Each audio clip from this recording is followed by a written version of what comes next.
All right, welcome back, Carmel. Chip Rarick, your city administrator.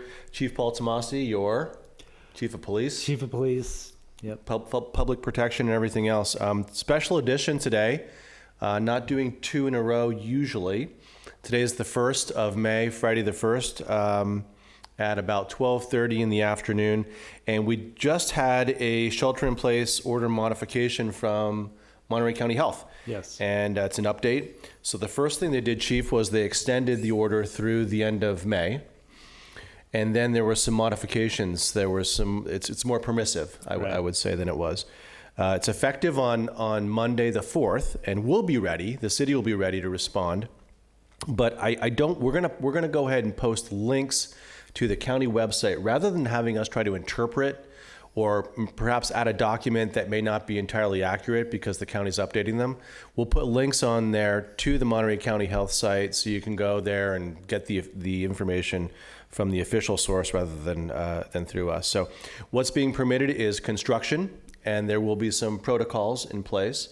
So you will see increased construction activity in the village.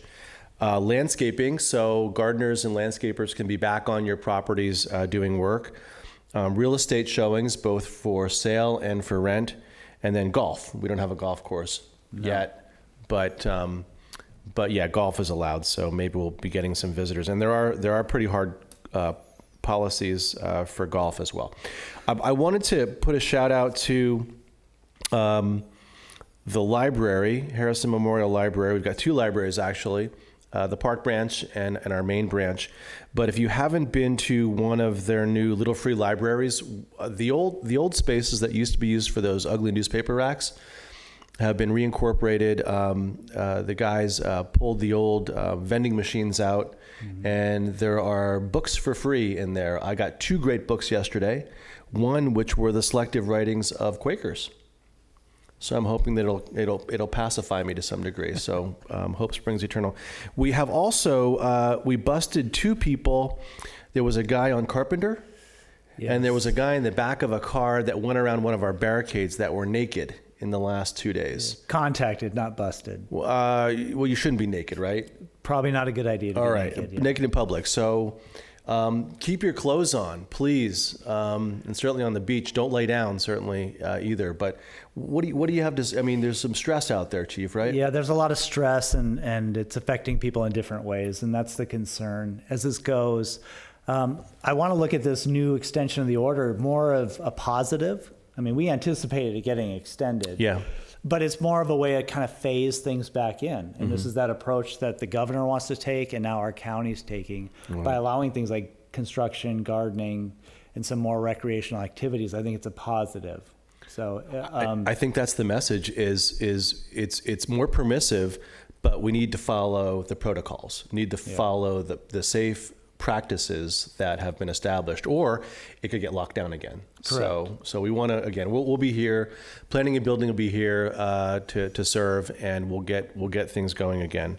The legislature returns for the May review on the 14th, so just in a couple of weeks, and we'll be pressing them. You know, all this federal stimulus funding that went to the states theoretically was supposed to trickle down to us. We haven't gotten any money yet.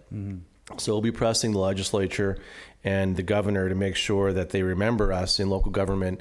And that parlays our conversation into council meetings next week. We've got second review for this year's, next year's potential capital improvement budget, if there's going to be any capital improvements in the next couple of years because of our budget situation, fees for services, parking in lieu fees, all kinds of fun, exciting things on the council agenda for Tuesday. So that's what I had, Chief. What do you got?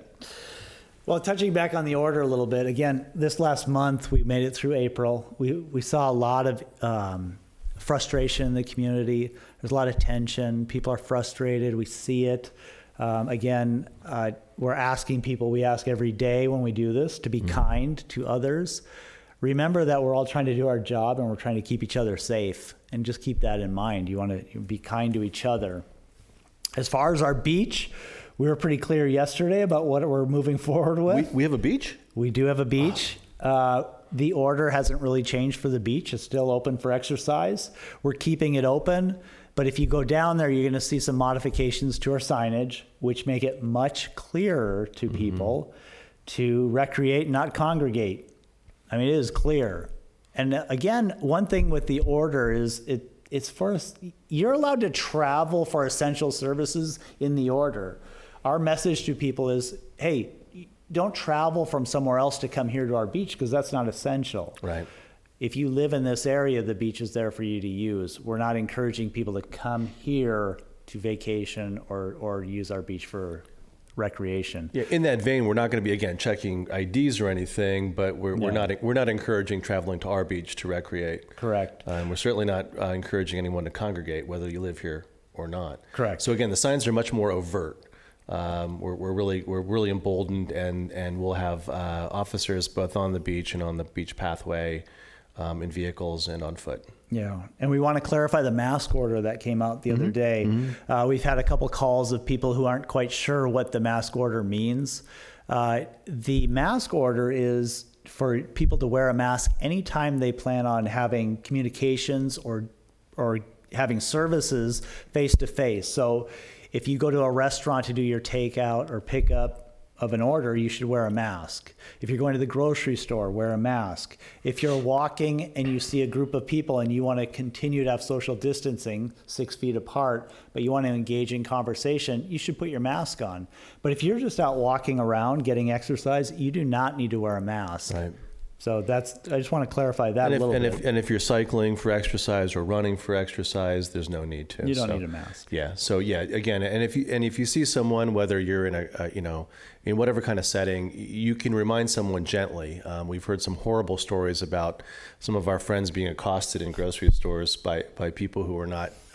They're frustrated, obviously, and maybe their message wasn't as polite as it could be. So. Speaking about messages, I'm definitely kicking your butt in Mustache May after one day. I don't think so. This is amazing. So we do join anyone, welcome anyone to join us, and we'll go ahead and try this for a month and go without kisses from our children and go from there. So that's what I have. Wash your hands. In peace and friendship, and take good care. Take good care.